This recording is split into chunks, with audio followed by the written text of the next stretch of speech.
Hello மக்களே, welcome back to my channel Kovai Karthik. So நான் ஏன் இப்போ நிற்கிறேன்னு யோசிக்கிறீங்களா? சொல்கிறேங்க வாங்க. ஃப்ளிப்கார்ட்டில் ஒரு பார்சல் ஆர்டர் பண்ணியிருந்தோம். ஸோ அந்த தம்பி வந்து மேலே வரமாட்டேன்னு சொல்லிட்டாப்புல. ஃப்ளிப்கார்ட் வந்து ப்ராடக்ட் நல்லாயிருக்கு, பட் டெலிவரி ரொம்ப ரொம்ப மோசங்க. நான் சட்டை போடாதனால கீழே போக முடியல. ஸோ எங்கள் அம்மா போய் அந்த ப்ராடக்ட் வாங்கிட்டு இருக்காங்க, தெரியுதா? இதுக்கும் வந்தவங்க பார்த்திங்கன்னா 2 பேருமே சின்ன பையங்க தான். பட் இந்த பசங்க மேலே ஏற மாட்டேன்ட்டானுங்க. எங்கள் அம்மா வந்து பாவம் தூக்க முடியாமல் தூக்கிட்டு வந்தாங்க. அவங்க வரக்குள்ள நான் டக்கு டக்குன்னு சட்டையை மாற்றிட்டு நான் கிளம்பிட்டேன். ஸோ இந்த 2 பசங்க தான் அவங்க. பார்த்திங்கன்னா வந்து ஒருத்தர் டிரைவர், ஒருத்தர் ஏறி இருக்கலாம். பட் அவங்களுக்கு செல்ஃபோனை நோண்டிகிட்டு இருக்கிறதுக்கே நேரம் கரெக்டாக இருந்திருக்குது.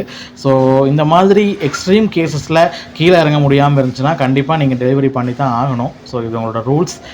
நீங்கள் பண்ணலைன்னா உங்கள் மேலே ஆக்ஷன் எடுக்கிறதுக்கு எங்களுக்கு முழு உரிமையுமே இருக்குது.